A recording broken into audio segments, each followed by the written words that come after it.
Supreme কোর্টে এই মুহূর্তে চলছে রাজ্যের এসআইআর মামলার শুনানি। মুখ্যমন্ত্রী মমতা বন্দ্যোপাধ্যায় তিনি একেবারে উপস্থিত রয়েছেন আজকে সুপ্রিম কোর্টের কক্ষে। কোনো মুখ্যমন্ত্রী হিসেবে নয়, আইনজীবী হিসেবে তিনি উপস্থিত।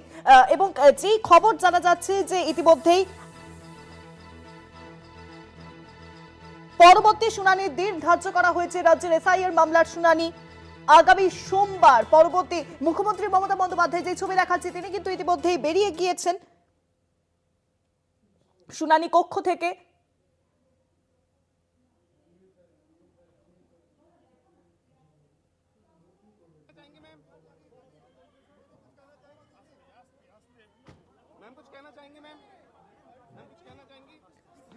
শুনানি কক্ষ থেকে ইতিমধ্যেই মুখ্যমন্ত্রী মমতা বন্দ্যোপাধ্যায় তিনি কিন্তু বেরিয়ে এসেছেন। এবং পাশাপাশি আপনাদেরকে জানিয়ে রাখি যে এসআইআর মামলার পরবর্তী শুনানির দিন ধার্য করা হয়েছে আগামী সোমবার। পরবর্তী সোমবার এই মামলার শুনানি রয়েছে ফের সুপ্রিম কোর্টে।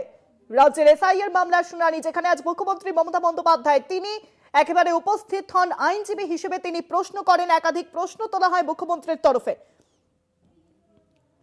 তিনি প্রশ্ন তোলেন যে রাজ্যে যে চলছে এসআইআর শুনানি অর্থাৎ ভোটার তালিকা নেবের সংশোধনী প্রক্রিয়া, সেখানে দেখা যাচ্ছে যে এসআইআর প্রক্রিয়াতে বিয়ের পর শ্বশুর বাড়ি গেলে পদবি বদল হয় অনেকের। তা নিয়েও প্রশ্ন তোলা হচ্ছে কেন স্বামীর পদবি ব্যবহার। এরকম কয়েকজন মহিলার নাম তালিকা থেকে বাদ দেওয়া হয়েছে। এসআইআর এর শুনানিতে তালিকা থেকে বাদ দেওয়া হয়েছে বহু মহিলার নাম যারা একেবারে শ্বশুর বাড়ি গিয়ে যাদের পদবি বদলেছে এবং স্বামীর পদবি তারা ব্যবহার করছেন।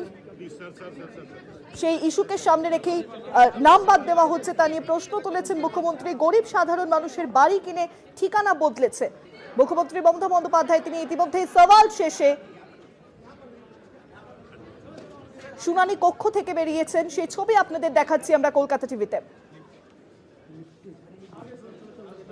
আর পরবর্তী শুনানির দিন ধার্য করা হয়েছে এসআইআর মামলার আগামী সোমবার।